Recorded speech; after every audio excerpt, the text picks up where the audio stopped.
se tiver, por favor, me dê um retorno. Ok, ao vivo.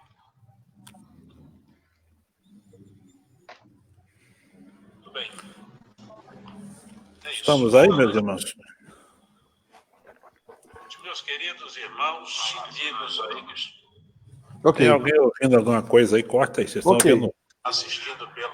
Eu estou tentando abrir, não estou conseguindo. Está conseguindo, não. Tá, estamos ao vivo.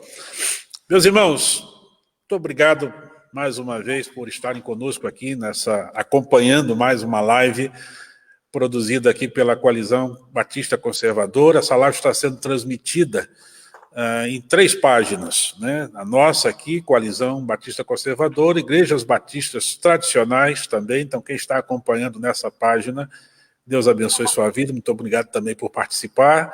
E na página da Igreja Batista Santa Cruz, que é a página da minha igreja, também está sendo transmitida. Quero agradecer a presença de quem tem acompanhado a gente já pela 3ª semana. Começamos aqui falando sobre o novo normal, foi a nossa primeira live, e agora, semana passada, falamos sobre direita ou esquerda, como o cristão deve se posicionar. E como a gente percebeu que ficou faltando alguns assuntos, alguns temas, algumas coisas que a gente queria abordar, mas o tempo não permitia, aquela live ficou bem longuinha, a gente resolveu continuá-la, né, com os mesmos convidados, e estamos fazendo hoje a parte 2. Então, muito obrigado por você voltar aqui para participar com a gente, né? Se você não viu, essas lives estão disponíveis aqui em nossas páginas, como também no canal da Coalizão no YouTube. Você pode assistir depois, se tiver tempo para fazer isso e se desejar. Conosco, aqui nessa live, novamente os mesmos pastores da semana passada. Pastor Dineuci Lima, da Igreja Batista Memorial de Bangu, no Rio de Janeiro. Pastor Charlie Amaral, da Igreja Batista do Coração, em Belo Horizonte. Pastor Cremilson Meirelles, membro da Primeira Igreja Batista de Araruama, no Rio de Janeiro. Salvador Marins, Igreja Batista em Praia Seca, em Araruama. E pastor Lázaro Leison, pastor Lázaro é da Igreja Batista da Graça, em Campina Grande, na Paraíba. É o que está mais distante, né? Terra quente, terra boa, né? Eu estou morrendo de frio, o homem deve estar morrendo de calor naquele lugar, né? Essa época aí de verão, né, pastor? Na região norte do Brasil e nordeste, geralmente é época de verão nesse tempo, né? Eu quero, então, lembrá-los que a gente começou o assunto na semana passada, falando sobre esquerda e direita e como o cristão deveria se posicionar. A gente deu os fundamentos, deu algumas bases, identificamos algumas coisas, e o pastor Charlie é o nosso garoto aqui desse tema, que é o que mais lida com isso no dia a dia, e eu quero convidá-lo a fazer um resuminho, então, aí, do que foi a nossa live na semana passada. O pastor Charlie, então, começa nos trazendo esse resumo e situando você que está participando conosco, que desde já, se quiser, pode interagir, deixando o seu nome aí, a sua pergunta, sua palavra aí no chat. E nós vamos ouvir, então, o pastor Charlie nos trazendo esse resumo, situando você daquilo que falamos na semana passada. Pastor Charlie, então, fique à vontade. Boa noite a todos que nos acompanham agora. É um privilégio estar aqui com os queridos nobres pastores, e você também que nos acompanha, seja muito bem-vindo sempre. A gente quer, com esse papo nosso aqui, com essa conversa, poder esclarecer e poder desvendar, porque às vezes as coisas ficam mais obscuras e a gente não consegue, no jogo semântico, no jogo de palavras que a gente vive na cultura e na política, por vezes a gente não consegue ver. E o nosso objetivo é que a gente possa abrir, tirar o véu, né? Tirar as vendas, conversando franca e claramente sobre esse assunto. Primeiro, nós falamos na semana passada sobre esse ponto, direita ou esquerda, qual que é a posição do cristão. E nós deixamos bem claro, a cosmovisão cristã, ela é uma cosmovisão sobrenatural, né? Ela é uma cosmovisão acima de qualquer outra sistematização de pensamento. Porque, na verdade, direita e esquerda são sistematizações de pensamento.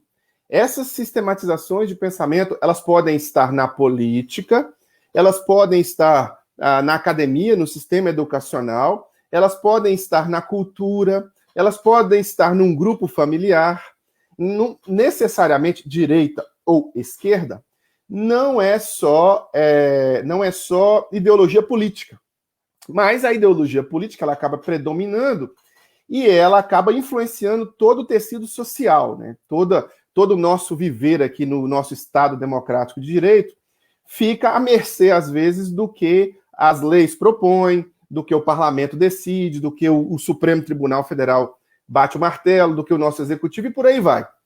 Na última live que nós fizemos, nós posicionamos-nos como cristãos aqui, como pastores, em que havia possibilidade de nós vivermos a nossa cosmovisão ou a cosmovisão cristã, ela poder coexistir mais pacificamente com a posição conservadora, ou seja, com a posição à direita.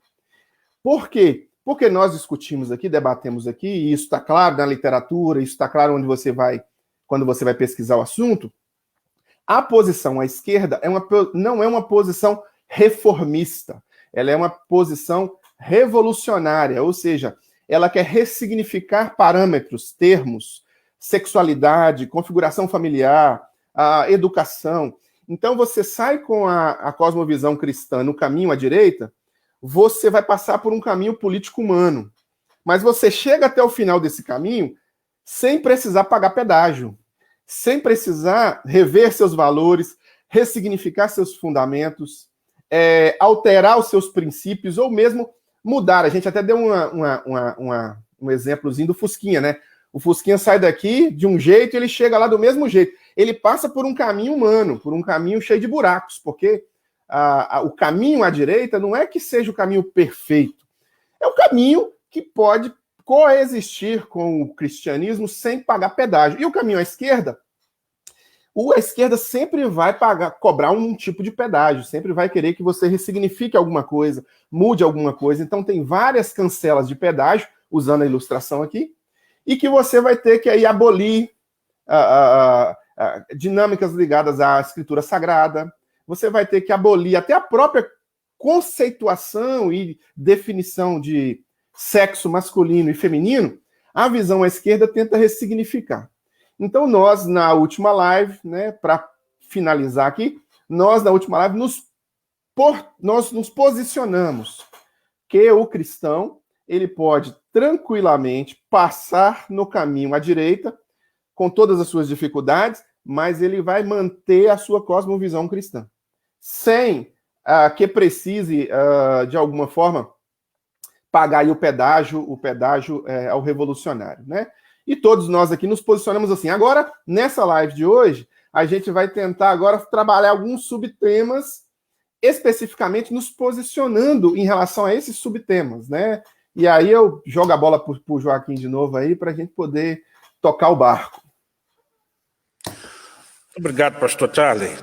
Muito bom, meus irmãos. A gente tem muitos assuntos para tratar e nessa nossa jornada aqui que queremos fazer, a gente tem percebido que existe uma infiltração, né, dentro das igrejas com ideologias, com teologias que estão contaminadas, vamos dizer assim, e que estão fazendo ou permitindo que muitos pastores conduzam as suas igrejas distanciados daquilo que a Bíblia ensina. E a gente costuma chamar isso de teologia liberal, não é? E eu queria que o pastor Dineuci nos desse uma orientação sobre isso aí. O pastor Dineuci, o que é essa ideia de teologia liberal? Como isso está adentrando em nossas igrejas? Por favor, nos ajude nisso. Na última live, o pastor Charlie estava mostrando como a expressão liberal, ela em alguns segmentos do pensamento, ela tem uma conotação completamente diferente do pensamento teológico, né? O liberal é aquele que, vamos dizer assim, ele critica a Bíblia como sendo a palavra de Deus. É um movimento que surgiu no século XIX e interessante, um movimento que surgiu podemos dizer assim, quando o marxismo estava também se formando, quando Karl Marx estava criticando a religião, né? Karl Marx, ele criticou muito a religião, ele disse que a religião era perniciosa. Numa obra dele, ele chega a usar a expressão de que era necessário acabar com a religião, né? Ele pinta assim o judaísmo e o cristianismo. Quando ele se referia à religião, geralmente ele se referia ao judaísmo e ao cristianismo. Ele pinta como sendo algo muito pernicioso para a sociedade, para o ser humano. Então, ele era completamente avesso. Eu creio que ele estava influenciado por várias correntes filosóficas que vieram se acumulando, e teólogos também acabaram se influenciando por essas correntes filosóficas, né? Surgiu, então, o que hoje nós chamamos de alta crítica, né? Existe a crítica às escrituras, que seria, não no sentido pejorativo, mas seria o exame das escrituras, buscando-se uma interpretação correta, buscando-se uma hermenêutica correta, né? Mas surgiu a alta crítica. E na alta crítica surgiu na Inglaterra, na Alemanha, teve 3 teólogos, né, que se despontaram muito nessa alta crítica, vamos dizer assim, nessa tentativa de destruição. Eu gosto de traduzir a coisa para uma linguagem bem simples, né? Ao mesmo tempo que Karl Marx procurava desconstruir a sociedade, essa expressão desconstrutivismo vem surgir bem adiante, mas ele já procurava desconstruir a sociedade, e para isso ele procurava desconstruir a religiosidade. Então, também surgiram teólogos procurando desconstruir as escrituras. Então, começaram a levantar questões como a Bíblia não sendo a palavra de Deus, como determinados textos não sendo inspirados, e chegavam a absurdos, né? Quanto a Isaías, por exemplo, ao profeta Isaías, eles, por não crerem no aspecto espiritual da revelação de Deus, então eles procuravam sempre dar uma explicação científica. Eles colocavam a ciência acima da Bíblia. Então, para eles, a Bíblia tinha que ser explicada à luz da ciência. Daí surgia essa expressão liberal, porque eles eram liberais quanto às escrituras, né? E daí, então, vieram acontecendo, surgindo vários pensadores que, seguindo por essa linha, então se sentiram à vontade para construir várias teologias que são resultado da teologia liberal. Quando nós vemos hoje essa teologia entrando no nosso meio, ela entrou principalmente através de seminários, né? E entrou também através de literaturas. Então, escritores trabalharam, o pastor Charlie estava falando sobre uma agenda, né, da esquerda, e eu fiquei pensando, essa agenda da esquerda, ela alcançou também o nosso meio evangélico, o nosso meio cristão, e a gente percebe que há um processo, né, de desconstrução da teologia que eles chamam de ortodoxa, e então vários vieram penetrando no nosso meio, e isso tem influenciado na descaracterização das igrejas de Cristo, né? Eu sou de um tempo em que Nós podíamos ir a qualquer igreja, até mesmo que não fosse batista, e nós chegaríamos lá, encontraríamos mensagens bíblicas, nós nos sentiríamos felizes porque todos criam na Bíblia como palavra de Deus.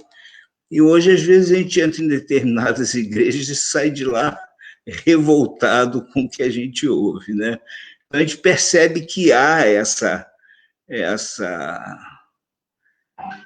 descaracterização das igrejas e porque houve essa infiltração da teologia liberal no nosso meio, e eu creio, aí é visão minha, eu creio que a maioria dos teólogos liberais, eles namoram ou se posicionam à esquerda.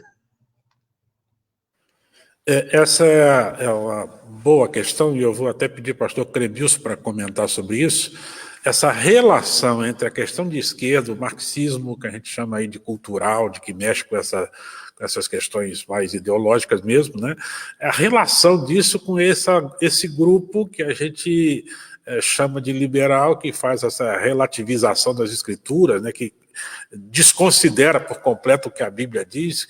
Que relação tem isso, pastor? Explica isso para a gente aí, ajuda a gente nisso. Antes do irmão começar, espera só um pouquinho. Se os demais participantes quiserem fazer alguma intervenção, só fazer um sinal para os irmãos também poderem interagir, tá? Porque às vezes alguém vai comentando, demora um pouquinho, você quer falar, e é uma pergunta que cabe a você também falar, então fique à vontade. Pastor Cremilson, me desculpa e continue. Bom, o liberalismo, assim como o marxismo, é um sistema revolucionário, como o Charlie já mencionou aí, esse posicionamento ideológico revolucionário que visa destruir aquilo que existiu antes, vem na esteira aí da filosofia do Descartes, né, que já no século XVII, ele propunha que nós devíamos, para chegar a alguma convicção verdadeira, deveríamos desconsiderar tudo aquilo que veio antes de nós e ficar apenas com as nossas ideias inatas, né, com a nossa razão, a supremacia da razão, o pensamento do homem. O homem tem que ser a medida de todas as coisas. O homem é que vai determinar como as coisas devem ser e acontecer. O liberalismo ele vem nessa mesma esteira do marxismo, porque o marxismo tem essa aspiração de se tornar cosmovisão, ou seja, de se tornar uma visão de mundo, de deixar de ser apenas uma ideologia, de tratar apenas de alguns pontos comuns, mas de nortear toda a percepção humana, né? Ele quer nortear toda a percepção humana, ele quer se tornar cosmovisão, ou seja, a forma como eu enxergo, entendo, interpreto todas as coisas à minha volta. O liberalismo é o veículo para que o marxismo possa adentrar a igreja com uma roupagem aparentemente cristã. Porque, assim como o marxismo, o liberalismo reinterpreta a Bíblia a partir de seus pressupostos. Ele tem umas lentes bem específicas, um óculos bem específico para interpretar a Bíblia. Qual é o pressuposto mais básico do liberalismo teológico? A Bíblia, ela não é palavra de Deus na sua totalidade. Ele usa os mesmos nomes, as mesmas palavras que nós usamos, mas com conceitos diferentes. Ele fala que a Bíblia é inspirada, mas quando ele fala de inspiração, ele não está se referindo a essa ação sobrenatural do Espírito Santo que fez com que até mesmo as palavras, cada palavra da Bíblia fosse palavra de Deus. Na verdade, a ideia que ele tem é um pouco diferente disso. A inspiração para ele é mais ou menos uma intuição. Algo como um insight, um discernimento que qualquer um pode ter. Então, os escritores da Bíblia, eles tinham ali uma certa intuição e isso ele caracteriza como inspiração. A inspiração, então, seria, na verdade, expressa nos conceitos e valores universais. Mas o liberalismo, assim como o marxismo, tem uma visão evolutiva da cultura. E eles pensam, eles caminham juntos justamente por causa disso.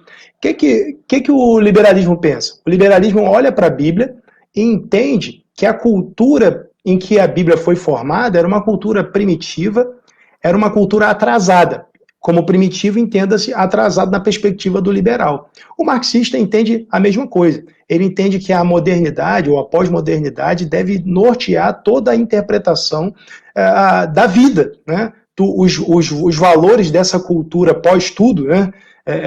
Deve nortear toda a interpretação. O liberalismo é assim. Ele olha para a Bíblia e diz, olha, isso foi produzido numa cultura patriarcal, misógina, e a gente deve desconsiderar o texto bíblico por conta disso. Por isso que o liberalismo se utiliza do condicionamento cultural dos textos. E isso serve ao marxismo. Por quê?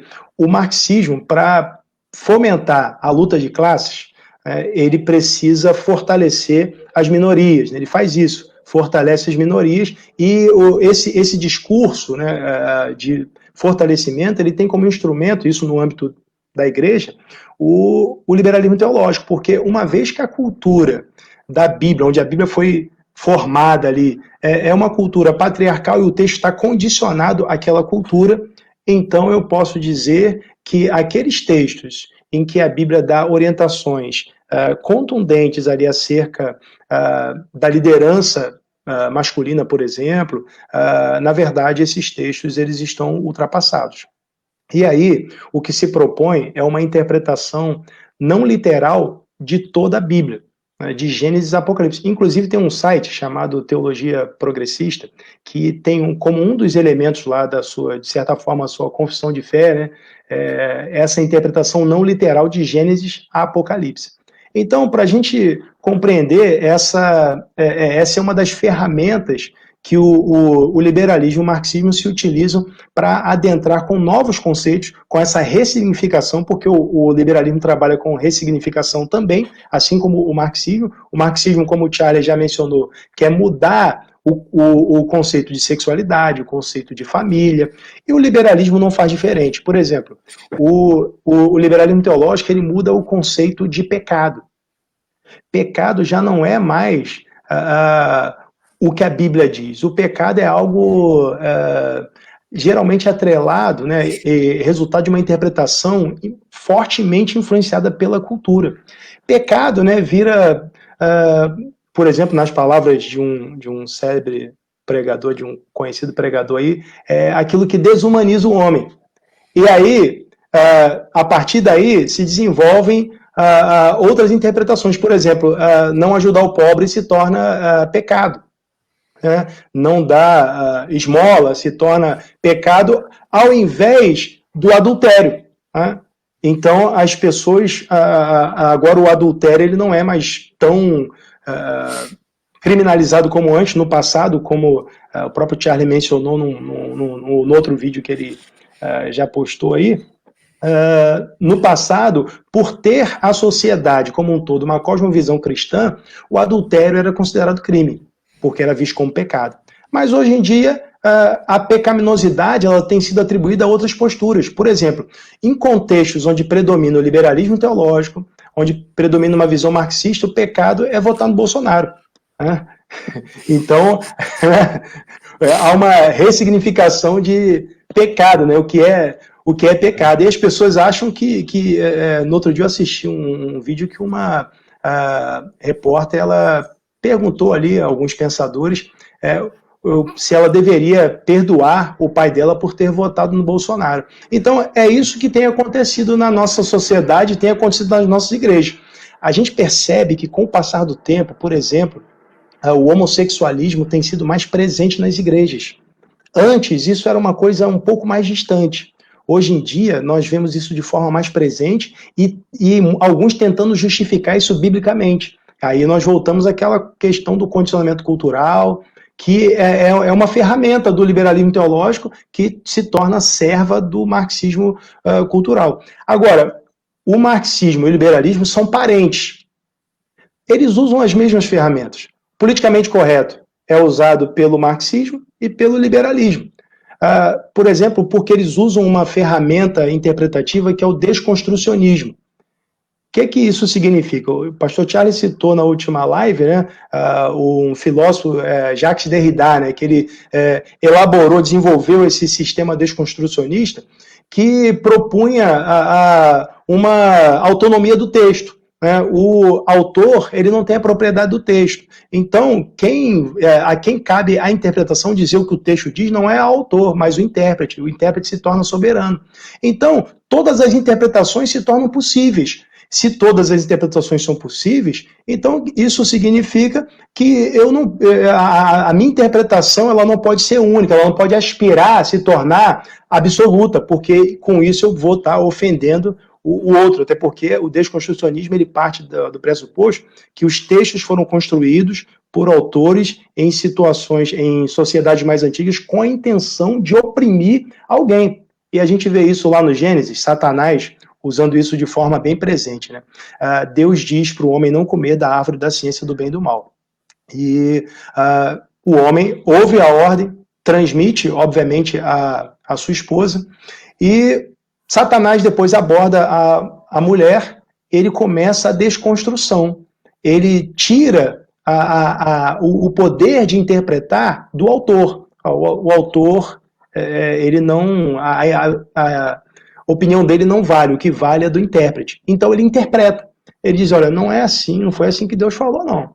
Então ele absolutiza o intérprete, né, e ali ele mostra para Eva que, na verdade, Deus queria oprimi-la, né, isso na construção de Satanás. Né, ele mostra, ó, Deus quer te oprimir, ele não quer que você se torne conhecedora do bem e do mal como ele quer continuar no status ali, quer manter o status quo, vamos continuar te liderando. E é isso que o liberalismo faz, enfraquece as autoridades, as instituições, assim como o marxismo.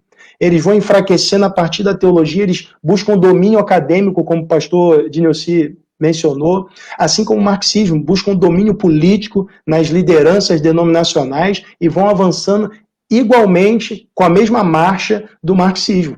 Então, eu acredito que com tudo isso, com todas essas ferramentas, com todo esse aparelhamento, eles terminam por amordaçar o crente, amordaçar os pastores, porque se eu falo, eu estou errado, porque eu estou na contramão. Se eu falo contra essas coisas, e aí tentam, de certa forma,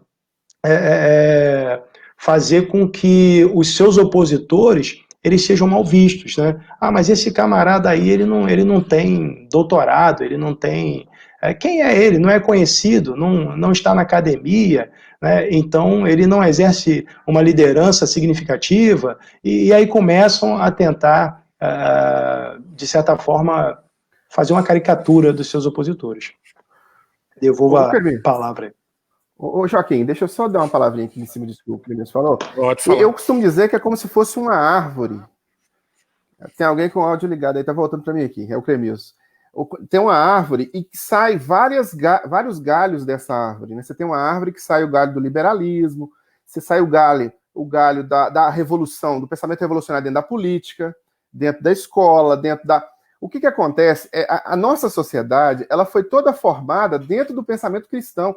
Então nós temos uma estrutura social que impede, o tecido social ele é formado já desde o seu início, todo o Ocidente, dentro da ética e da moral judaico-cristã. Então, o pensamento revolucionário, ou a mentalidade revolucionária, ou o marxismo, ou o esquerdismo, ou o liberalismo teológico, todos esses nomes que acabamos dando dentro do contexto desse pensamento, ele precisa que essa forma essa formatação do Ocidente caia. E para cair, ele usa estas coisas que nós estamos falando aqui, né? Por exemplo, ele precisa que a estrutura de família seja alterada, né? Essa estrutura de família é considerada pelo pensamento revolucionário uma estrutura burguesa. Essa é a estrutura de família burguesa: pai, mãe, filhos. Por quê?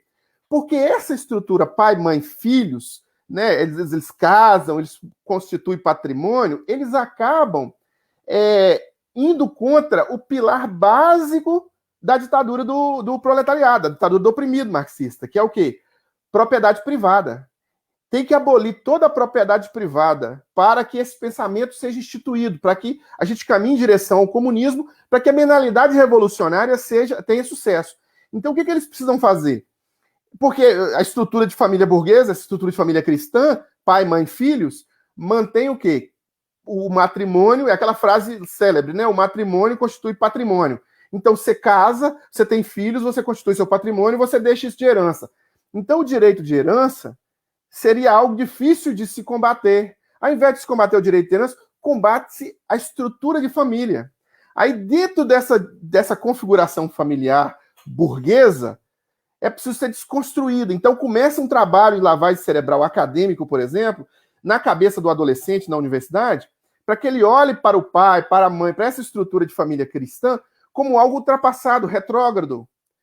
Aí tudo para o pensamento revolucionário visa um fim de reconstruir novos parâmetros, né? Alguém disse aqui no comentário, a Vanessa disse aqui no comentário, que eles querem desconstruir, boa parte dos teólogos liberais, eles querem desconstruir o pensamento bíblico para poder pecar à vontade, para poder pecar sem peso na consciência, né? Para manter. E é justamente isso mesmo. Eles querem ir desconstruindo a teologia. Eles querem ir desconstruindo o que seja homem e o que seja mulher. Cada estrutura do tecido social, eles usam uma ferramenta, né? Para desconstruir a família, eles usam a doutrinação ideológica na mente das novas gerações. Para desconstruir a dinâmica familiar, eles pegam e fazem grupos como movimentos de massa, movimento gay, movimento feministas, eles aparelham esses movimentos e usam esses movimentos como um fluxo contra a estrutura cristã, né? E o que acontece? Gerando esse caos, gerando essa desconstrução, na ideia do marxista ou do revolucionário, ele vai conseguir estabelecer aí uma nova forma de ver o mundo. O problema do crente é que o crente acha, eu sempre digo isso, o crente acha que é só ele que quer mudar a cabeça das pessoas. Ele chega e fala assim, não, eu preguei Jesus para fulano parou de beber, parou de fumar, parou de bater na esposa. Só que o crente não entende, às vezes o pastor ele não entende, que existem grupos que estão interessados também em mudar a cabeça das pessoas para um estilo de vida e para uma visão de mundo que eles acham que é ideal. E a mentalidade revolucionária, ela enxerga o mundo ideal, um mundo sem barreiras, um mundo sem fronteiras, um mundo sem... Aqui na Terra, como nós temos mais de 2 neurônios, nós sabemos que isso nunca vai acontecer aqui na Terra. Porque nós não nascemos bonzinhos, né? Nós somos concebidos em pecado, nós somos uma raça caída e nós temos que contar com a graça de Deus, o perdão de Deus para nos reconstruir. Se todos nós fôssemos bonzinhos, poderíamos construir um céu aqui na Terra, mas a gente sabe que não é assim. Charlie, eu acredito que a afinidade entre o liberalismo teológico e o marxismo está justamente nessa aspiração de promover o céu na terra, o reino de Deus. Tanto que a evangelização, para o liberal, é a implantação dos valores do reino na sociedade, ele não visa a conversão. Então, o marxismo e o liberalismo têm o mesmo propósito, por isso eles usam as mesmas ferramentas. E um serve de veículo para o outro. Né, para que o marxismo entre na igreja, ele usa o liberalismo porque ele ressignifica conceitos cristãos. E o marxismo, para que o cristão ele adentre, né, lá essa esfera política, eles vão fazendo essa mescla, né, e o fim é o que a gente tem visto por aí. O Lázaro quer falar. Pastor Lázaro, fica à vontade. É interessante você observar que a palavra de Deus, ela sempre produz ela é sempre contrária à absolutização de qualquer dimensão criada, né? Qualquer coisa criada, ela não pode ser absolutizada. E aí você vê que nem o indivíduo pode ser absolutizado. Família não pode ser absolutizada, governo não pode. E aí você percebe claramente que, por exemplo, no Antigo Testamento, você tinha o rei e você tinha o sacerdote. Ou seja, o rei não poderia exercer a posição de sacerdócio, ou seja, a religião, vamos usar assim essa expressão, igreja e Estado, não estaria na mesma mão. Então você vê que as escrituras, Deus mesmo, ele já previu que o coração humano ele tem essa tendência à absolutização. E de modo muito diabólico, né, as pessoas não percebem isso, mas o próprio marxismo cultural, ele observou que dos grandes empecilhos ao avanço é a família. Por quê? Porque a família ela é o núcleo básico social que garante propriedade, que garante educação para os filhos, formação da cidadania de cada indivíduo, formação do caráter do indivíduo. Então, para que você possa ter controle total e absoluto, você precisa quebrar essa estrutura básica social. E aí você, para fazer isso, Deus colocou, e a gente, quando olha para as Escrituras, Deus colocou o homem como essa figura de proteção da sua casa, de liderança de sua casa. Então, o que é que você percebe nesse movimento? O movimento é o quê? Primeiro, desconstruir a masculinidade, tirar a arma da mão do pai, o poder da mão do líder, que pode proteger a sua propriedade, a sua família, o seu casamento, os seus filhos. Depois você empodera a mulher para que você possa dizer a ela que o Estado, que a ideologia está libertando ela para ganhar o coração dela, rebelar ela contra essa estrutura masculina, patriarcal, misógina e tudo mais. Aí você faz o quê? O Estado diz, olha, agora os seus filhos, eles precisam ser educados, porque precisa ser feito por especialistas, pessoas que estudam isso. E aí o Estado vem, põe a mão no seu filho, põe ele na escola de manhã, de tarde, se possível de noite, tira o seu filho da sua casa, seu marido, ele transforma o seu marido num cara frouxo, que não pode fazer nada, que se falar ele é misógino, machista, homofóbico, fascista, ele é tudo. A mulher, ela é enganada nessa ideia de que ela é livre para estar onde quiser, mas ela só não pode estar em casa, mas pode estar em qualquer outro lugar.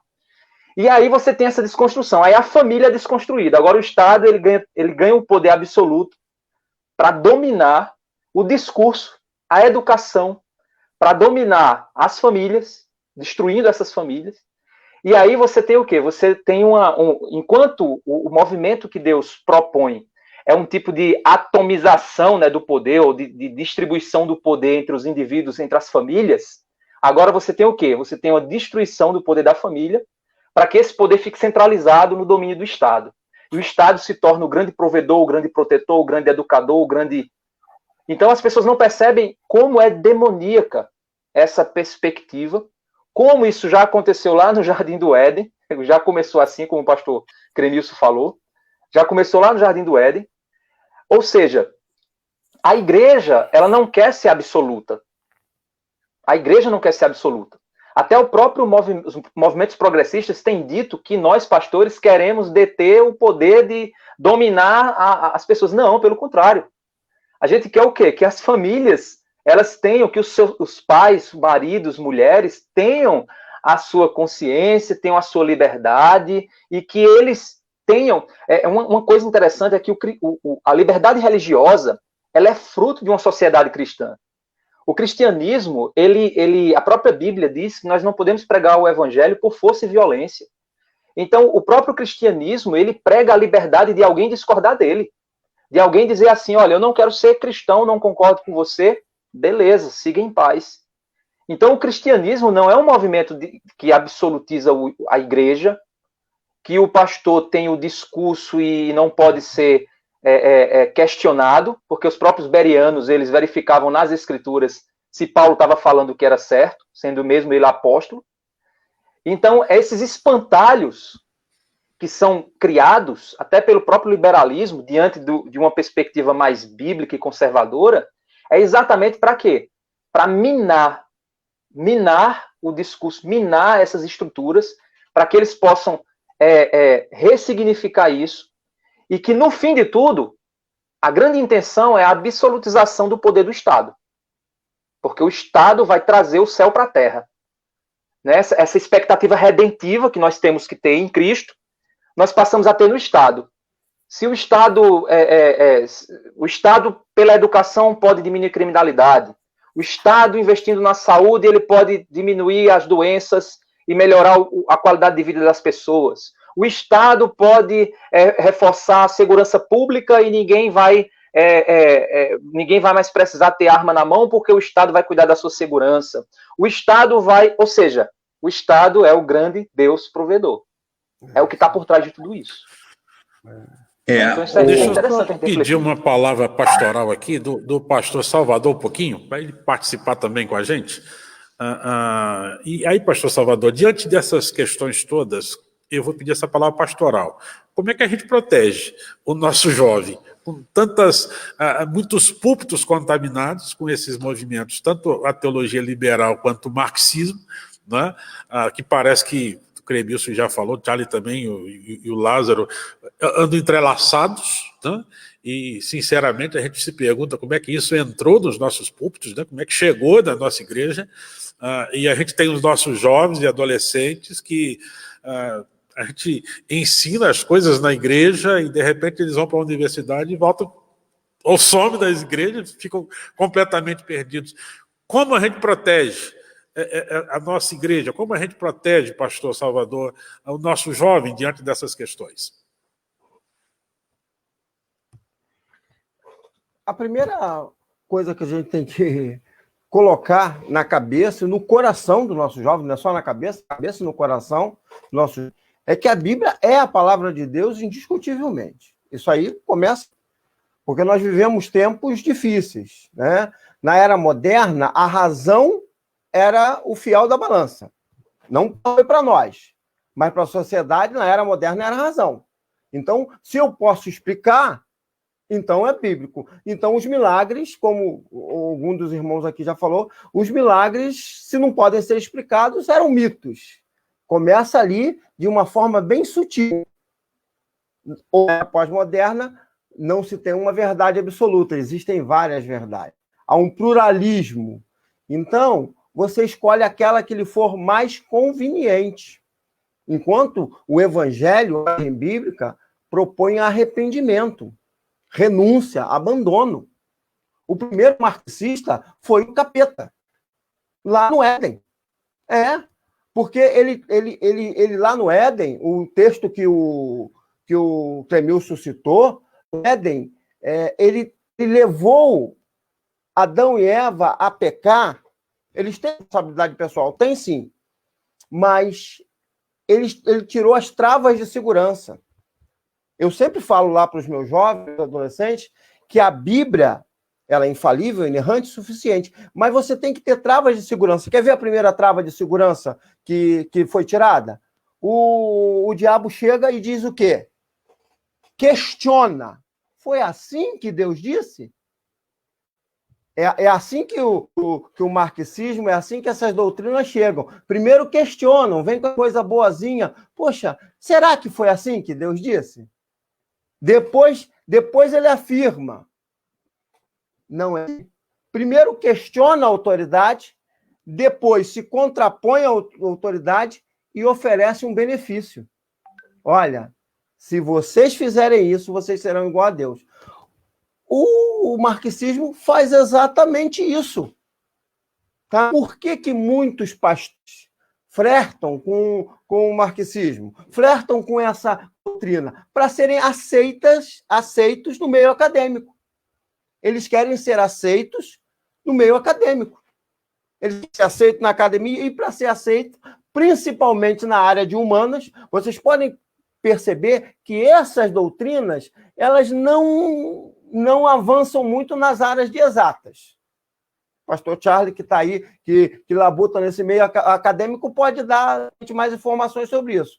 Eles não têm uma entrada tão grande na área de exatas, onde a verdade tem que ser questionada. Tá? Porque vocês querem ver uma coisa? Eu sempre falo para o jovem, qual o país que deu certo com isso aí? Já que vocês querem falar de provas, então vamos para as provas empíricas.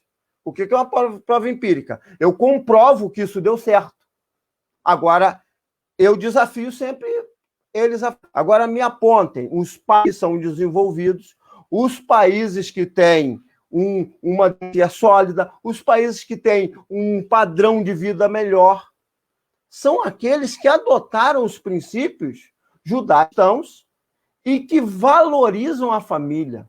Você vai para os Estados Unidos, para a Inglaterra, vê quantas faculdades foram criadas, fundadas, a partir de pastores, a partir de cristãos, enquanto o liberalismo não produziu nada.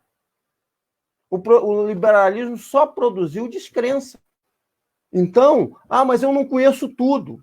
Tudo bem, você não conhece tudo. Você pode não ser tão versado quanto esses irmãos aqui. Como eu vejo aqui, os irmãos aqui, além de pastores, são pensadores, são intelectuais. Mas se você não consegue chegar nesse nível, que você se apegue a uma coisa. Você se apegue à palavra de Deus. A palavra de Deus como verdade. Como verdade ifutável. Se você não conseguir... mas isso aqui eu não entendo direito. O defeito não está na palavra, está em você. Está na sua limitação. Eu vi na minha juventude, pastor Joaquim, vários colegas que quando foram para a faculdade se desvirtuaram. Sabe por quê? Porque começaram igual lá no Éden, questionando a palavra de Deus, se contrapondo à palavra de Deus e, por final, desobedecendo a palavra de Deus. Quando você tira essas três coisas, você começa a perder a sua base, que a sua base é familiar. É verdade. E como o pastor Charlie fala, como eles querem conquistar a sociedade?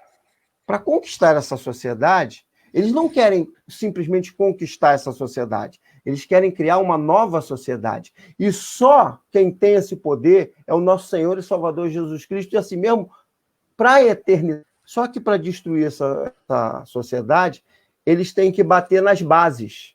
Não adianta destruindo um muro, destruindo uma viga, destruindo nem que seja um pilar. Eles têm que bater nas bases. E quais são as bases da sociedade? Família. E qual é a instituição que mais preza a família? A igreja. Igreja. Exato. Entenderam aonde eles querem? Aí. A luta deles não é lá fora. É verdade. Eles estão lutando dentro. Joaquim, acho que a gente... Salvador, eu acho que a gente tem que fazer um meia-culpa aí, viu? Tem que fazer um meia-culpa, porque a culpa é das lideranças cristãs. Porque, na verdade, sim, é o seguinte, pode ser. Quem criou as universidades? Sim. A igreja. Harvard é um verdade. pastor. Harvard é um pastor. Oxford, todos os grandes nomes de grandes universidades é a igreja.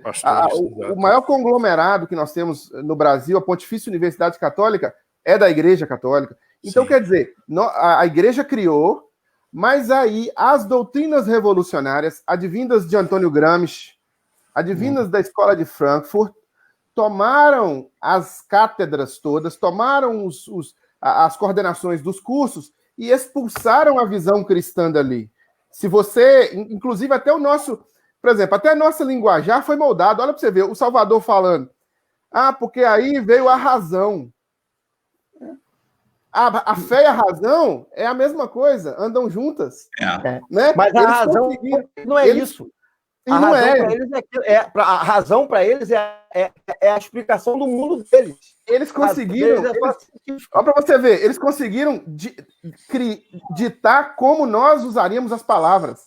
Até as nossas palavras, eles, os revolucionários, é que determinaram. Então, quando eles aplicaram esse plano de dominação das universidades, o jovem, aqui, alguém escreveu aqui que um pastor disse que a universidade é cemitério de crente, né? Isso. Que o jovem vai para lá e... Mas por quê? Porque nós ficamos fechados dentro dos nossos templos e nós esquecemos que nós temos que influenciar a cultura como sal e como luz e que nós não podemos só ficar formando pastor. Tem chamado, vai ser pastor. Vai ser pastor. Vai ser pastor. Vai ser missionário. Peraí. E os professores universitários que nós deveríamos formar com visão missionária de produzir papers, escrever, produzir material acadêmico para influenciar a cultura também. Nós temos, né? Isso precisa ser resgatado. Mas o que nós fizemos? Nós deixamos a universidade para lá e ficamos pregando dentro dos nossos templos. Quem não guerreia no território do inimigo, mais cedo ou mais tarde o inimigo vem guerrear no território dele. E aí o que aconteceu? Criaram a teoria crítica, a Escola de Frankfurt criou a teoria crítica, que é a mãe do método histórico crítico, que faz toda essa leitura que o pastor Dineuci trouxe para a gente aí, né? Ressignificação do texto bíblico, ignorando completamente os padrões morais que o texto traz para a gente, dizendo que isso é coisa ultrapassada, que isso é coisa do passado, que isso é coisa de uma época patriarcal, e por aí vai. Então, assim, a responsabilidade e boa parte da culpa é nossa também, como pastores, eu digo não nossa aqui, mas todos os pastores, que eles simplesmente ficaram achando que se ficar dentro da igreja, pregando ali, a coisa vai funcionar. Né? Pastor, a cosmovisão cristã vai ser respeitada. Pode falar, pastor Charlie, além dessa culpa quanto às universidades, vamos dizer assim, seculares, nós temos uma culpa também quanto às nossas universidades ou os nossos seminários teológicos. Exato. Porque a gente percebe os liberais tomando conta dos seminários e, às vezes, a gente até coopera com eles e acha que está tudo muito bom. Parece que a gente não consegue acreditar, nem os pastores não conseguem avaliar o que realmente está acontecendo. Um dia desse, um sobrinho meu me escreveu lá de São Paulo perguntando como é que eu tinha certeza que eu fui vocacionado. Então, eu expliquei a ele a minha experiência, mas depois eu disse para ele, eu falei, rapaz, eu fiquei preocupado com você, porque até agora você foi um bom cristão, um bom crente. Agora, eu acho que você vai ter que escolher muito bem para onde você vai e você tem que ir vacinado. Eu lembro quando eu comecei meu curso no Seminário do Sul, tinha um professor que zombava da Bíblia. Sim. E eu batia de frente com ele e ele ficava zangado comigo, entendeu? Então, eu creio que nós temos que passar essa visão para os membros da igreja também. Né? Nós temos que combater dentro da igreja, pregando a Bíblia, mostrando o que é bíblico realmente, mas nós temos que também não nos acuarmos com essas pessoas que, entre aspas, têm um certo nome na denominação e que parece que é um círculo vicioso, entendeu? Eles assumem, eles destroem o seminário, daí a pouco alguma instituição vem e ajuda o seminário, aí eles são levados de volta para o seminário, parece que a coisa não tem fim. Outra coisa que eu estava pensando aí que a gente precisa ajudar as igrejas é com relação à conversão. Eu tenho 3 filhos e uma neta está terminando a faculdade também. Os meus 3 filhos enfrentaram muita coisa lá fora, na universidade, mas nunca deixaram de ser crentes. Eu tenho uma filha que fez curso de administração, depois fez mestrado, tenho um filho que fez análise de sistema, depois fez engenharia, tenho uma filha que fez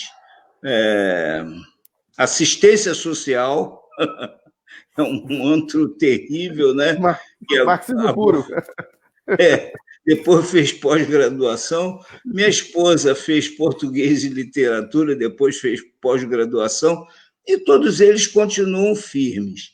A que eu atribuo isso? Primeiramente, uma conversão. Eu creio que existe muito aí o aspecto espiritual. Aquele que está em Cristo é nova criatura. Então, fica mais fácil, não estou dizendo que a gente não tenha que trabalhar com essas pessoas, mas fica mais fácil você mostrar a realidade, mostrar a razão bíblica a quem passou por uma experiência de conversão, do que você ficar tentando explicar determinadas coisas da Bíblia a quem nunca teve uma experiência de conversão. Ou seja, ou cresceu na igreja, ou, como dizem por aí, entrou para a igreja, né? Agora, uma última observação interessante é que o objetivo do marxismo e o objetivo da teologia liberal parece que são os mesmos. No marxismo, eles dizem que querem construir uma sociedade perfeita, né? Então, eles creem que a religião impede, por vários motivos, até por causa das estruturas que nós temos, né? Então, impede essa sociedade perfeita. Eu estava lendo hoje Karl Marx, e é interessante, Karl Marx e Bauer, né? É interessante que ele chega a dizer que o comunismo é como se fosse assim o aperfeiçoamento da sociedade. Então, eles acham que estão aperfeiçoando a sociedade. Na teologia liberal, eles creem a mesma coisa. Eles creem que é o homem perfeito, o homem aperfeiçoado. Daí eles ensinarem muito somente a imitação do comportamento dos personagens bíblicos. Eles creem que isso vai ajudar a sociedade, então a igreja, aí vem a teologia social, né? E a igreja vai influenciar a sociedade a ponto de que, quando Cristo voltar, não vai haver necessidade do juízo final. Essa é a ideia que os teólogos liberais procuravam passar para a gente no seminário. Então, é interessante, a ideia deles é a mesma, eles querem aperfeiçoar. A partir do próprio homem, eles querem aperfeiçoar a sociedade. É um antropocentrismo, né? Pastor Lázaro, acho que queria falar alguma coisa. É interessante, eu acho que eu iria um pouco mais além, né, complementando o que vocês estão falando, porque o grande problema, né, dentro da teologia filosófica, a gente estuda o pensamento do Abraham Kuyper e do Hermann Doiver, né, que foram pessoas que o Kuyper, pelo menos, ele entendia, né, que a vida cristã ela tem que ser uma vida integral, né, uma vida íntegra, ou seja, é uma vida que não pode separar secular do sagrado. O que nós fizemos na modernidade e pós-modernidade é porque nós aceitamos, sem criticar, a ideia de que a religião ela deve ser mantida no espaço íntimo, ela deve ser mantida na esfera íntima, ela não pode ser levada para o debate público. Esse é o grave problema que nós tivemos. Isso é fruto do materialismo, porque no materialismo a ciência é quem define o que é verdade ou não.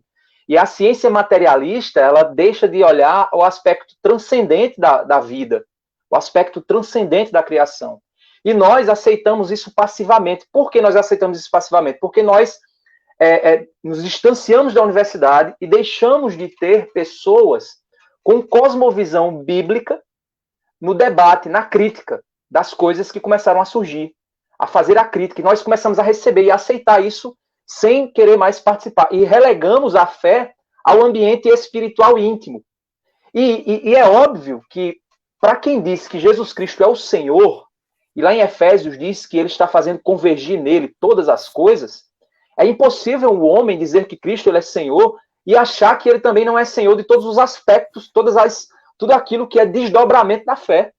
Não é? Se Deus criou todas as coisas, então todas as coisas precisam ser lidas e interpretadas sob a perspectiva do Criador. E aí o que é que nós fizemos? Nós deixamos de desenvolver as pessoas nesse aspecto crítico e nessa capacidade de perceber, de criticar as coisas sobre a cosmovisão cristã, sobre a perspectiva cristã. Os púlpitos deixaram de pregar, por exemplo, por que homem tem que ser homem? O que é masculinidade bíblica? O que é feminilidade bíblica? Por que casamento gay não existe? Coisas básicas que, se nós aprendêssemos o porquê que existe a ideia de submissão feminina, o que significa submissão feminina? Nós hoje temos medo de pregar sobre submissão feminina porque ressignificaram o que é submissão. Disseram que submissão é subserviência e não tem nada a ver uma coisa com a outra.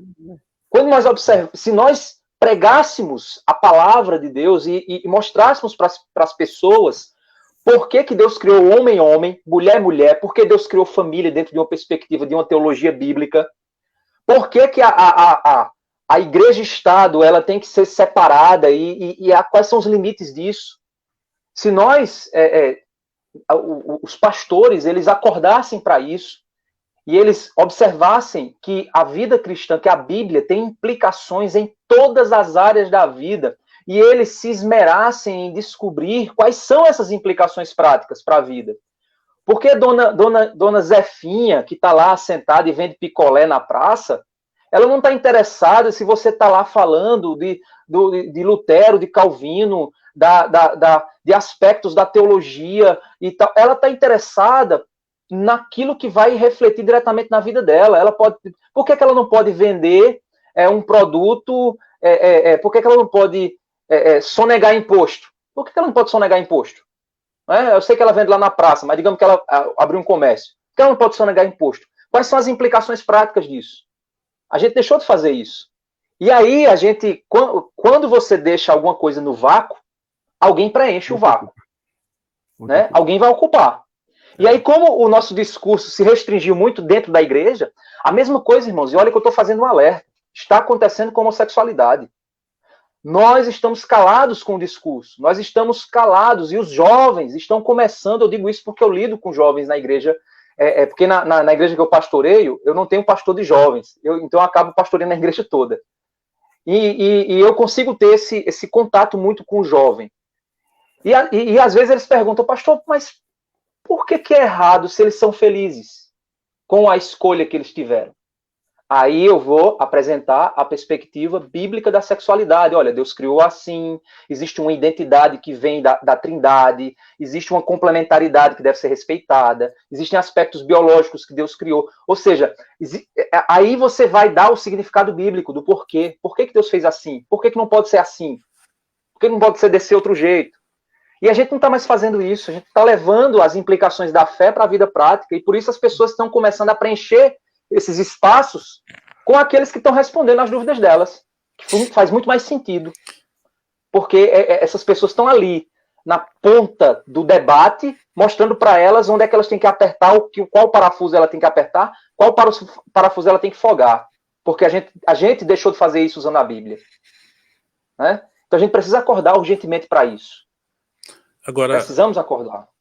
Pastor Lázaro, é interessante sua abordagem, e eu vou dizer assim uma questão que eu via na minha adolescência. Né? A gente tinha, às vezes, um pastor pregando Bíblia, ensinando essas verdades que o irmão disse, e, de repente, alguém olha para a igreja do vizinho. A igreja do vizinho tem uma maior quantidade de membros. Aparentemente, ela é uma igreja, vamos dizer assim, de sucesso, não é? E aquele pastor que está lá na igreja do vizinho, né, a igreja vizinha, ele é um pastor com essa mentalidade progressista, liberal, e que se permite muita coisa. A igreja vizinha cresce, né, assustadoramente. E aí se encanta aos olhos e se vem à nossa mente aquela ideia... se o cara está numa grande igreja, a igreja dele é crescente, então o que ele fala deve estar correto, ou seja, Deus deve estar abençoando esse negócio.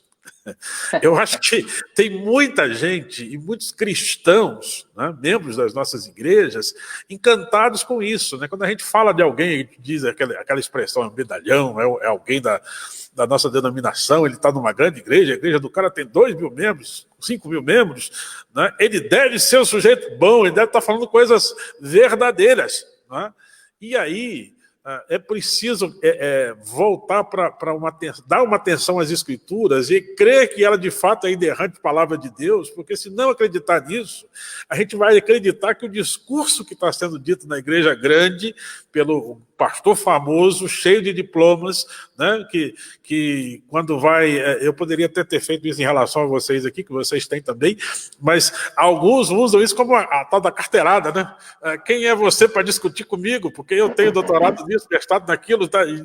Então, parece que o discurso dele é correto porque ele tem essa formação acadêmica, ele é pastor da grande igreja, então ele merece ser o líder denominacional, ele merece estar no poder, ele merece, aquilo que ele está dizendo é a verdade. Não é? E acho que isso é um aspecto que a gente precisa abordar aqui, né, e alertar o nosso povo que é preciso ter a Bíblia como referência e como padrão. Esse é o ponto fundamental, que você está dizendo, que todos os outros estão dizendo aí. A gente precisa olhar para a palavra. Eu posso dizer de mim mesmo. Né? Há muitos anos atrás, eu era um desses, do que eu estou dizendo agora. Olhando para os grandes nomes, as grandes pessoas e dizendo, olha, se ele está falando o que diz e está numa grande igreja, então ele deve estar correto e Deus está abençoando. Errado estou eu. Não é? E a gente vai levando a vida nessa linha. Eu cheguei a pensar, quem está aqui, a maioria dos irmãos aqui que fazem parte da coalizão, a gente já deve ter pensado naquele momento, parece que a gente está sozinho. Né?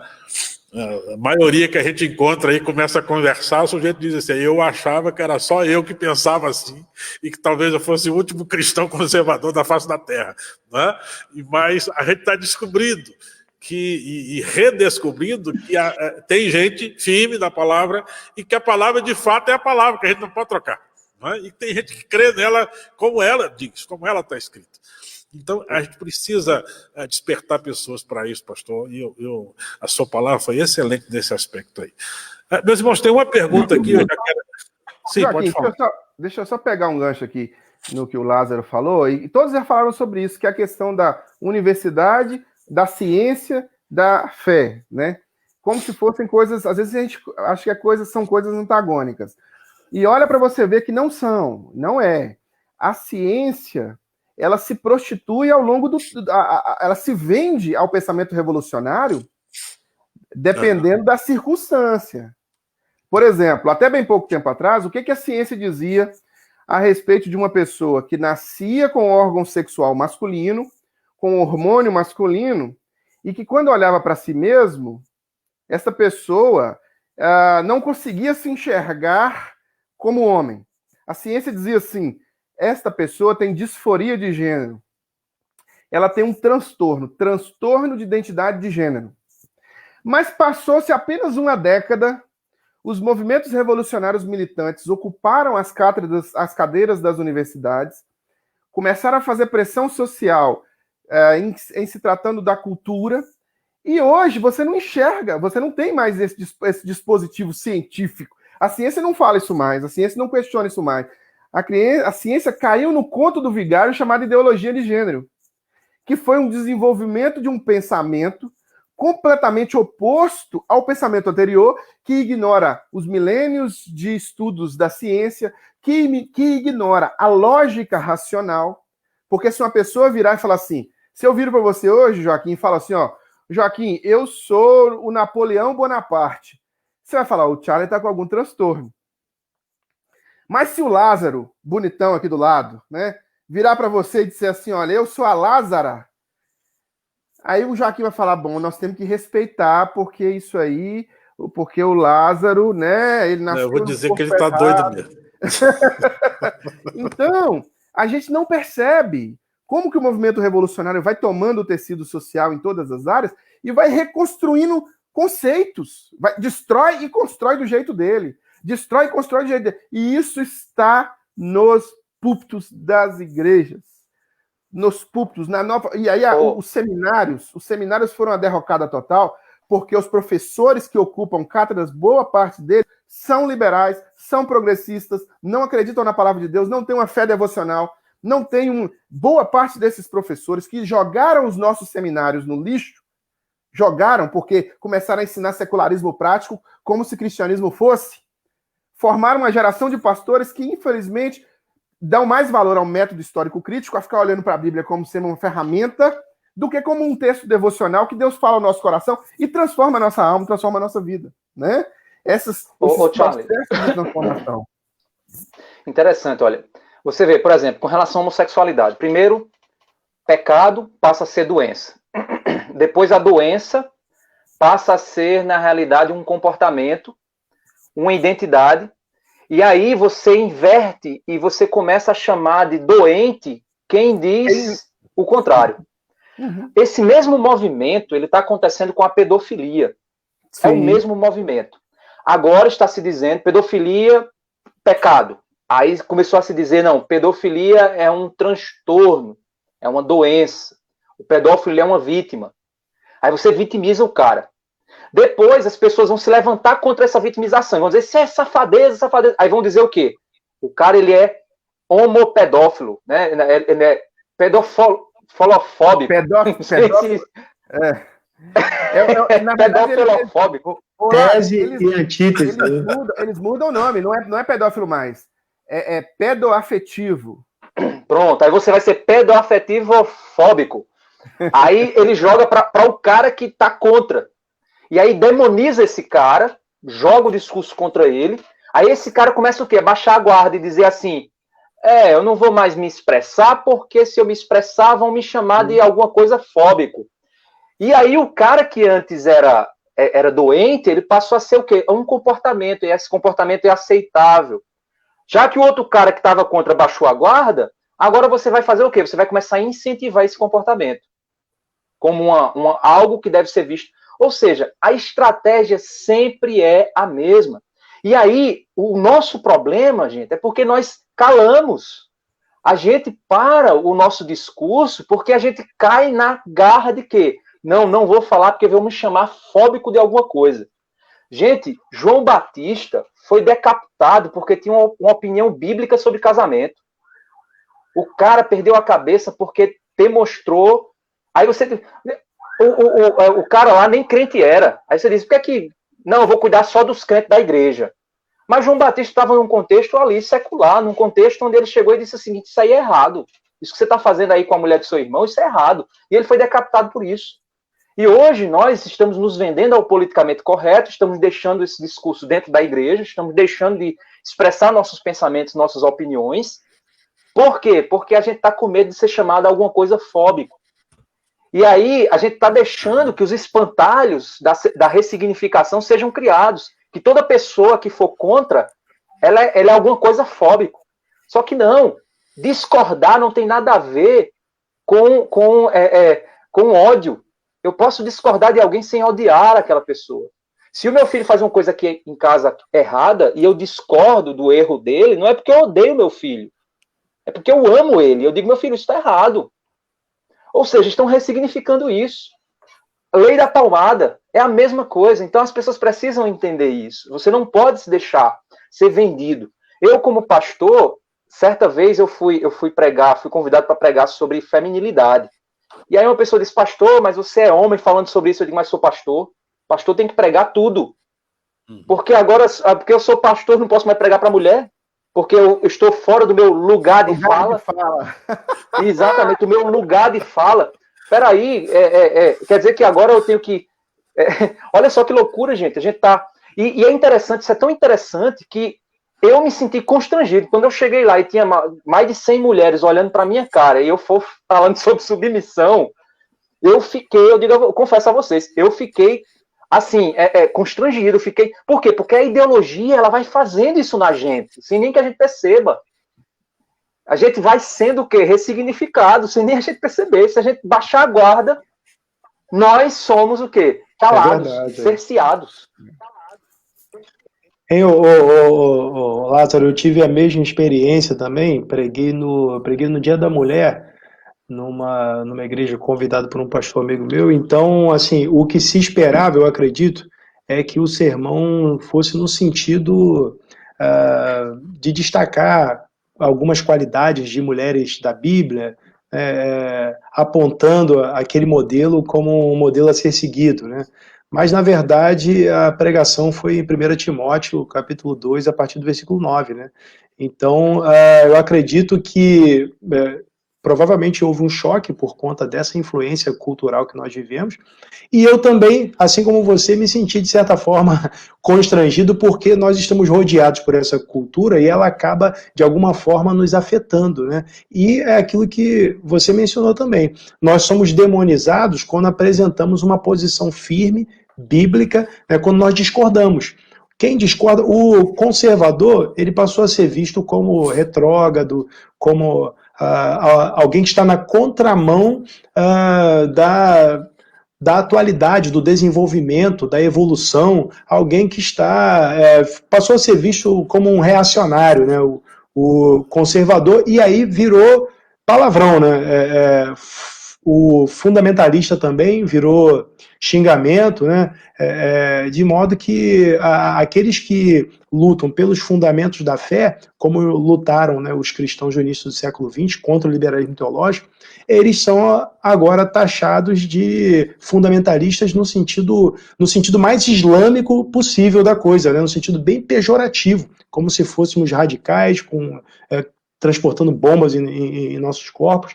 E com isso, o que eles buscam fazer também? O liberal, teve uma pergunta aí de um irmão, né, se o cristão, né, entre aspas, marxista, ele nasce como resultado, né, se nós podemos dizer que a origem do cristão progressista encontra-se no liberalismo teológico.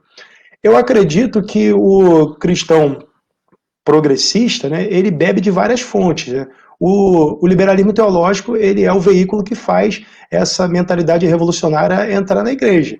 Mas a mentalidade revolucionária, ela vem adentrando as escolas já há muito tempo, vem através da mídia, a mídia vem enfraquecendo as nossas barreiras morais, as nossas barreiras culturais, ideológicas, ela vem enfraquecendo, né? Justamente para que, como o Lázaro falou aí, quando a gente se deparar com alguma coisa, a gente já não tem mais aquele mesmo impacto. Nós nos sentimos constrangidos por falar contra aquilo que está errado, ou por falar a favor daquilo que está certo. Nós nos constrangemos. E, na verdade, esse trabalho, ele vem sendo feito há muito tempo. A mídia vem trabalhando dessa forma, e nós vemos isso de uma forma mais clara hoje em dia, né? Por exemplo, basta ver qualquer filme, a maioria dos filmes, nós vemos heroínas, né? Antes nós tínhamos mais heróis, né? Nós vemos a mulher sempre salvando o dia, nada contra as mulheres em si, mas a gente percebe que há um propósito. E o homem, o que o homem é geralmente? Geralmente o inútil, como nos Incríveis 2, né?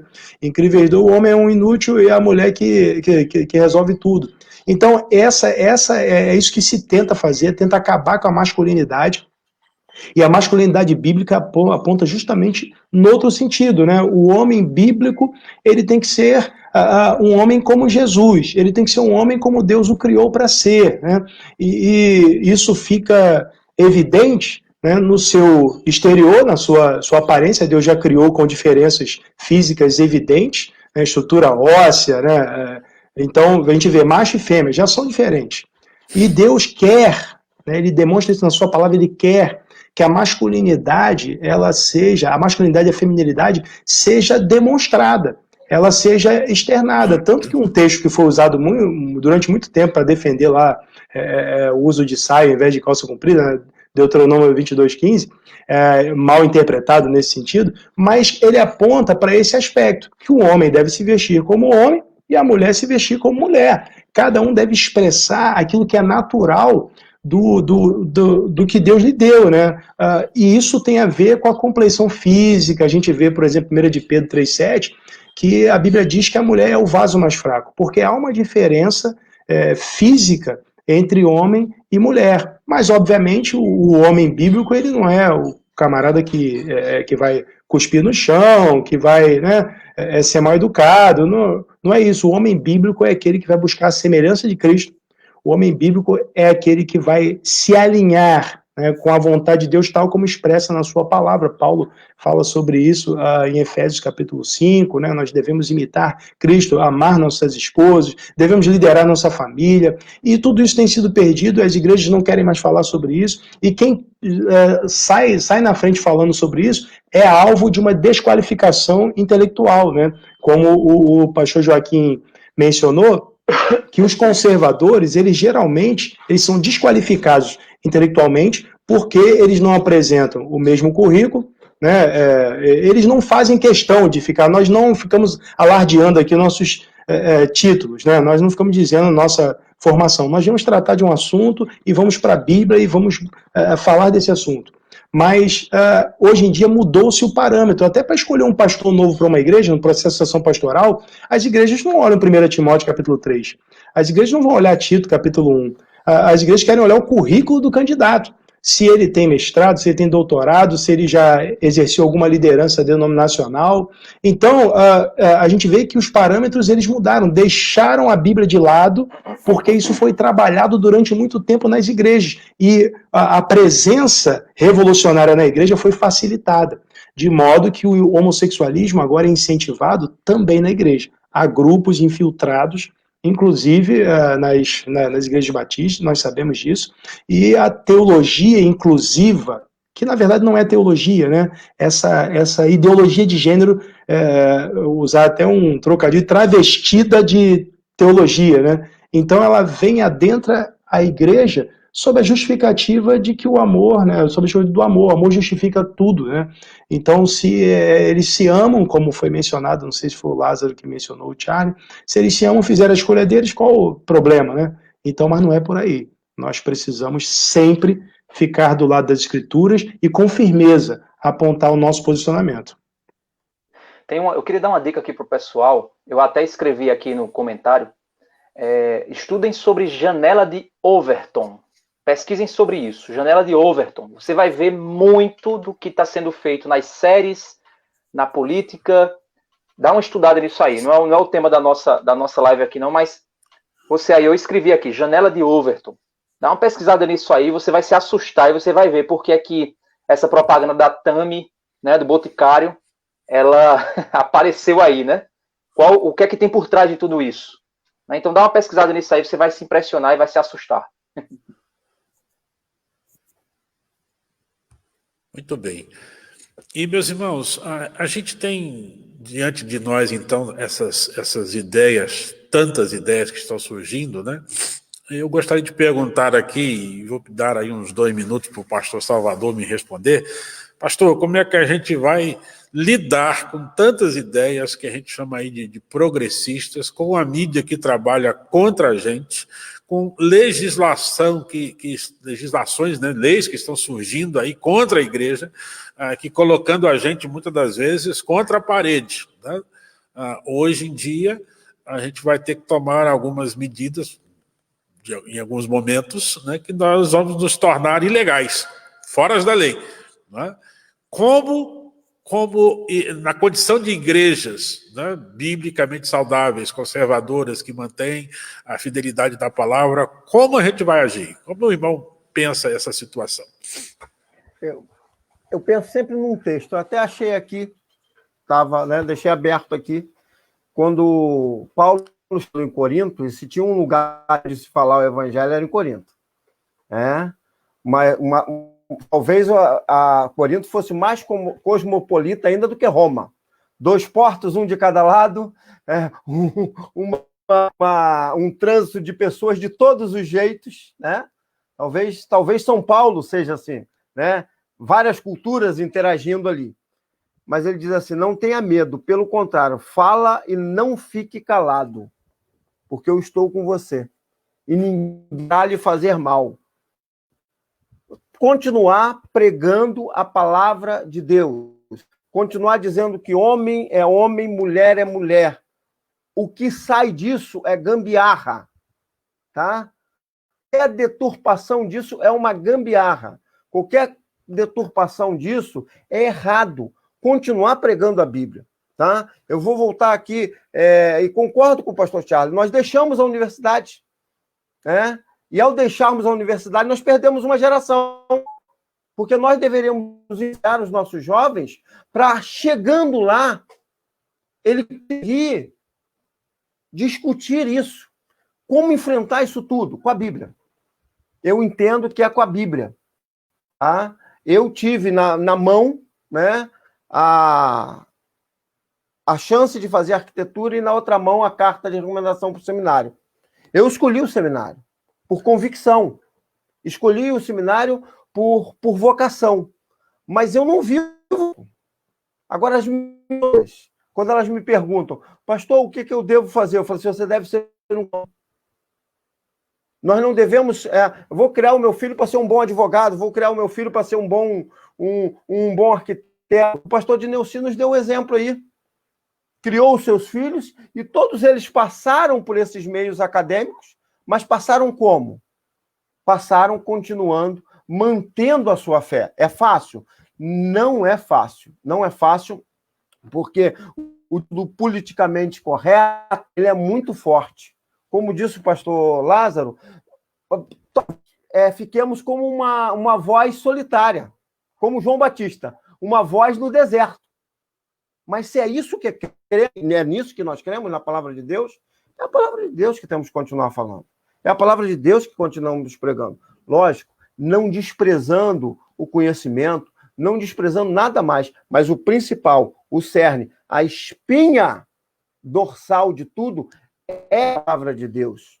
O tudo é Cristo. E não nada que a sociedade possa apresentar. Eu gosto de pensar em como você avalia uma nota falsa. A pessoa que é especialista em uma nota falsa, ela estuda todas as notas falsas. Ela conhece até, mas ela sabe cada peculiaridade de uma nota verdadeira. Então, quando a nota vem na mão dela, peraí, está faltando isso, está faltando... Então, temos que pregar mais sobre esses assuntos, concordo com os irmãos, pregar mais sobre assuntos, usar a visão bíblica, porque a outra visão, a mídia vai fazer questão de passar, a faculdade vai fazer questão de passar. Vamos passar para o nosso povo a visão bíblica de mundo, não é só de igreja, não, a visão bíblica de mundo, continuar pregando a palavra de Deus. Certa vez, conversando com um engenheiro, ele falou assim, mas o que a Bíblia pode me ensinar além de religião? A Bíblia pode te ensinar a respeito. Me diz um assunto, eu desafiei ele, me diz um assunto que seja importante para a nossa vida que a Bíblia não tenha. Você pega o livro de Êxodo, você vai aprender como é a logística de um exército, a logística de uma construção. Você pega o livro de Cantares, você vai ver como deve ser a relação homem e mulher. E a Bíblia está... Os assuntos principais da vida do homem, eles estão todos pautados pela Bíblia. Estão todos pautados pela Bíblia, não é a Bíblia que está deixando de falar. Somos nós que estamos deixando de... Muito bem. Meus irmãos, a gente está caminhando aí para 1h26 de live. Passa rápido, né?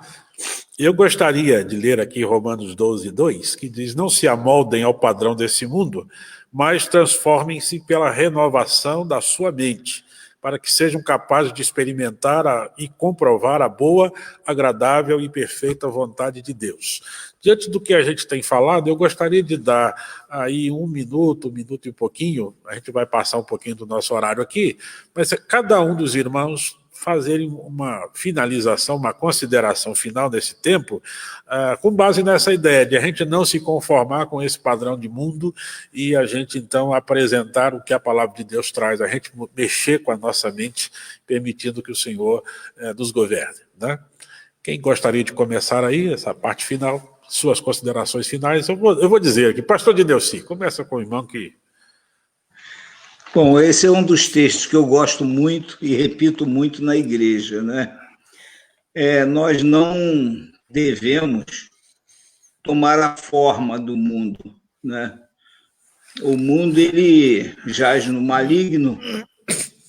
Eu creio na Bíblia como palavra de Deus e a Bíblia diz isso, que o mundo inteiro jaz no maligno. Então, quando o crente toma a forma do mundo, ele está tomando a forma que o maligno gosta, né?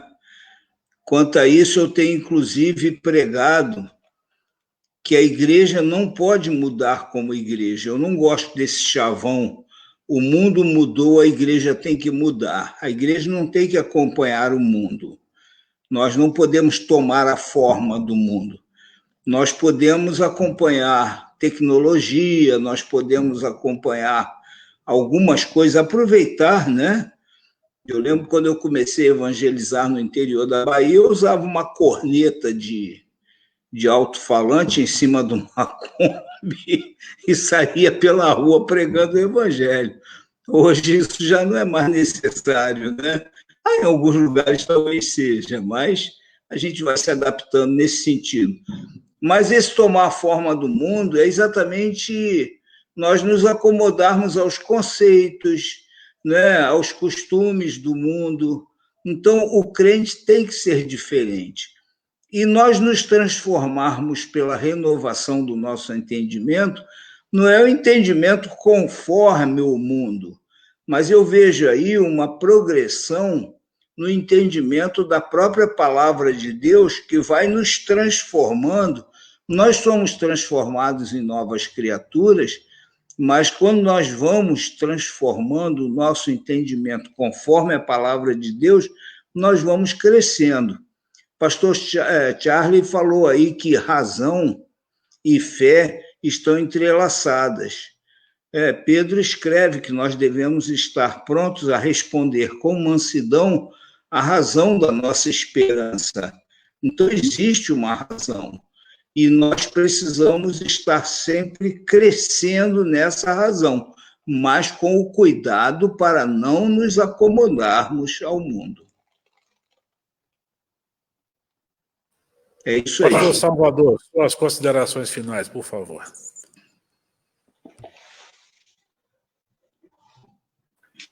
Pastor, o texto que o irmão usou foi perfeito. Não vos amoldeis a este mundo, mas transformai-vos pela renovação da vossa mente. O apóstolo Paulo vai falar lá em 1 Coríntios capítulo 2, verso 16, vós, porém, tendes a mente de Cristo. O que vem a ser essa mente de Cristo? A nossa maneira de pensar todas as coisas tem que ser a Bíblia. Olha só, a nossa maneira de pensar todas as coisas, não é pensar uma coisa ou outra. Não dá para mim. Eu não tenho duas vidas, a minha vida secular e a minha vida espiritual, a minha vida devocional e a minha vida profissional. Eu não tenho. Não há essa dicotomia. Não pode haver essa dicotomia.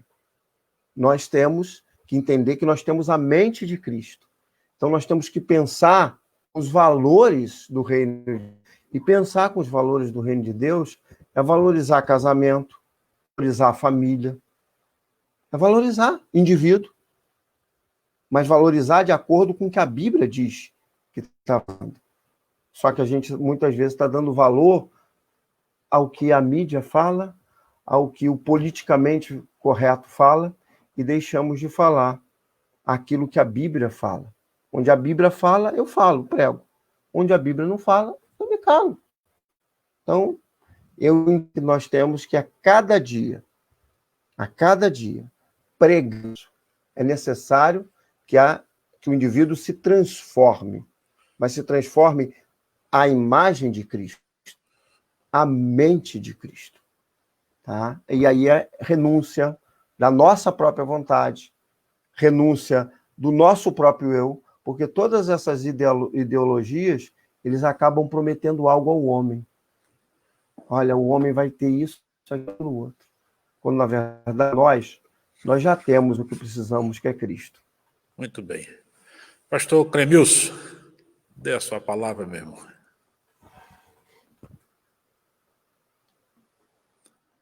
Bem, eu quero ler um texto aqui, 2 Timóteo, capítulo 1, versículo 13, onde diz assim: conserva o modelo das sãs palavras que de mim tens ouvido, na fé e no amor que é em Cristo Jesus. É importante a gente refletir sobre esse aspecto da nossa vida cristã, uma vez que muitos têm abandonado a Bíblia como modelo, como regra, como padrão. E é importante essa reflexão para o pastor, para o membro da igreja. Qual tem sido a sua regra? Qual tem sido o modelo para você? Às vezes, os membros das igrejas colaboram com essa postura atual porque valorizam muito mais quando as ciências humanas ocupam o lugar da pregação bíblica. A pregação, por exemplo, da psicanálise, da psicologia, quando vai para os púlpitos, e vai com muita frequência, ela é valorizada. Poxa, que mensagem, né? E a mensagem bíblica, ela é deixada de lado. Hoje em dia valoriza-se muito um pastor que é psicólogo, que é psicanalista, que é coach, que, né, ele pode ter muitos diplomas, ele não precisa se especializar em Bíblia, né? Ele tem que se especializar em outras coisas, as ciências humanas. Se eu citar, por exemplo, numa pregação, algum pensador, algum filósofo, mas não citar a Bíblia, então as pessoas estão felizes. Se eu fizer gracejos, fizer piadas, então o próprio povo contribuiu para que a Bíblia fosse, de certa forma, expulsa dos púlpitos. O povo cooperou com os liberais. Os liberais não pregam Bíblia. Hoje em dia nós vemos uma pregação. Eu já assisti pregadores que não leram e não citaram a Bíblia. Discorrem por muito tempo, 1 hora às vezes, mas não abrem a Bíblia, não citam o texto bíblico e ficam com uma série de pensamentos que são, na verdade, extraídos desse contexto secular. Então, é importante que nós conservemos o modelo. O pastor tem que ter a coragem de pregar a Bíblia. Veja onde já se viu, né? Hoje nós precisamos ter coragem para pregar a Bíblia numa igreja. tem que ter coragem para fazer isso, porque na cabeça de alguns a Bíblia não dá mais audiência, né? Nós precisamos de uma audiência fiel, né? Então nós precisamos trazer um negócio diferente. Eu preciso me fantasiar de alguma coisa, eu preciso trazer algum atrativo, porque a Bíblia é insuficiente, mas essa postura tem que mudar. O membro da igreja, o pastor, tem que assumir aquilo que nós, como batistas, temos em nossa declaração doutrinária. A Bíblia tem que ser a nossa única regra de fé e prática, o modelo, o padrão para as nossas vidas. Do contrário, nós vamos estar sendo levados pelos ventos de doutrina, dentre os quais está também aí o marxismo.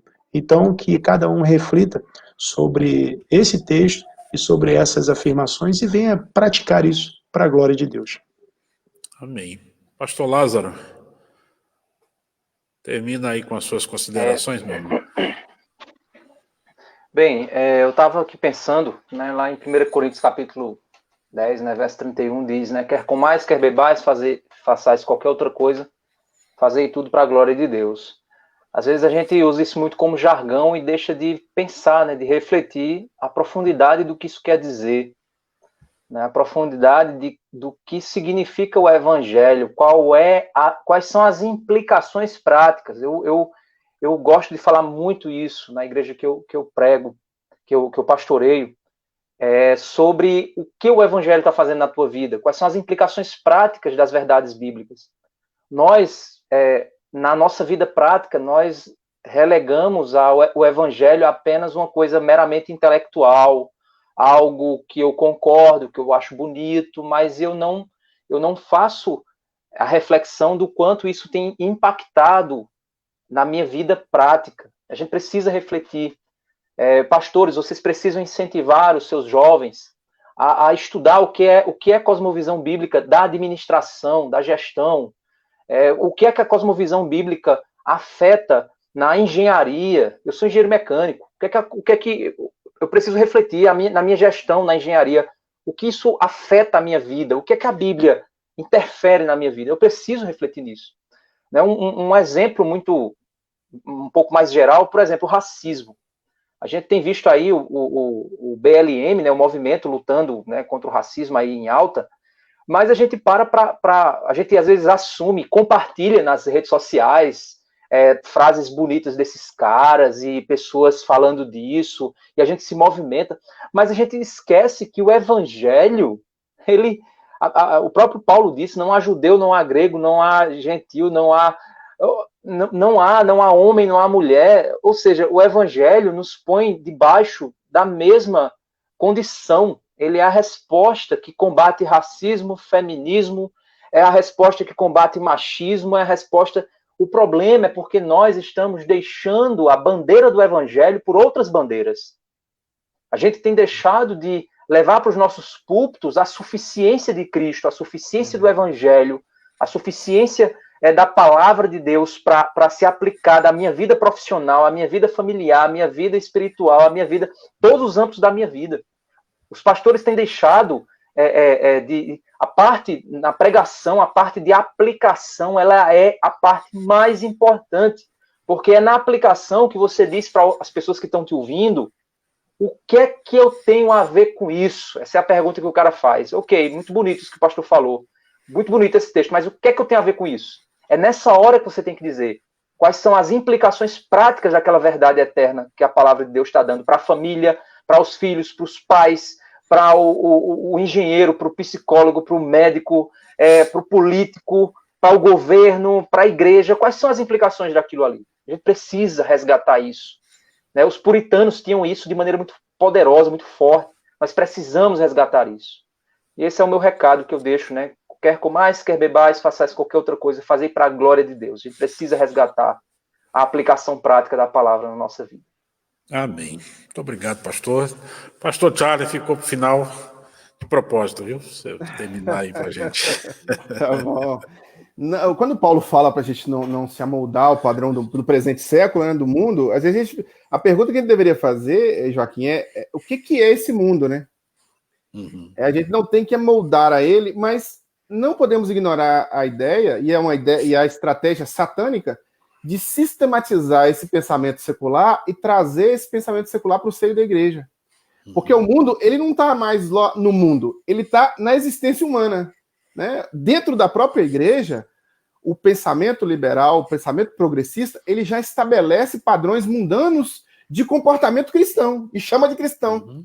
Né? E chama de cristão. Então, hoje, é uma luta que o cristão passa na própria mente de ser um bereano, de olhar para a Escritura, e aí está realmente o pouco caso que, por vezes, muitos de nós fazem com a Escritura Sagrada, né?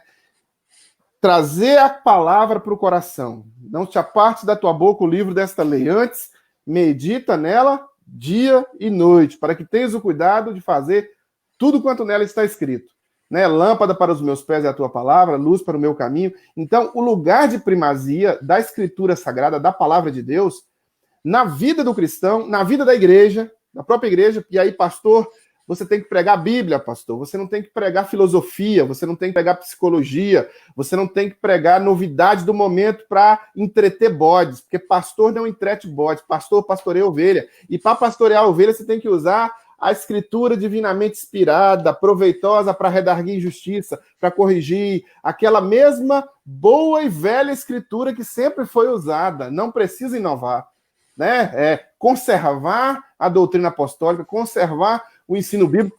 E quando nós nos comportamos assim, internamente, trazemos para o nosso coração, né, não nos moldamos ao padrão do mundo, nós estamos cumprindo aquilo que Deus nos chamou para cumprir. Né? Deus não me chamou para inventar a roda, reinventar a roda.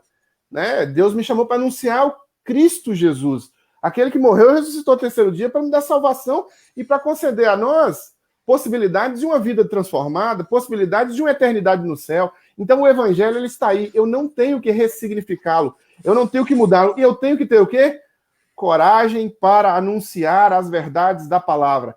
Boa parte dos pastores, especialmente os pastores batistas, isso eu digo com tristeza no coração, estão se acovardando, são covardes.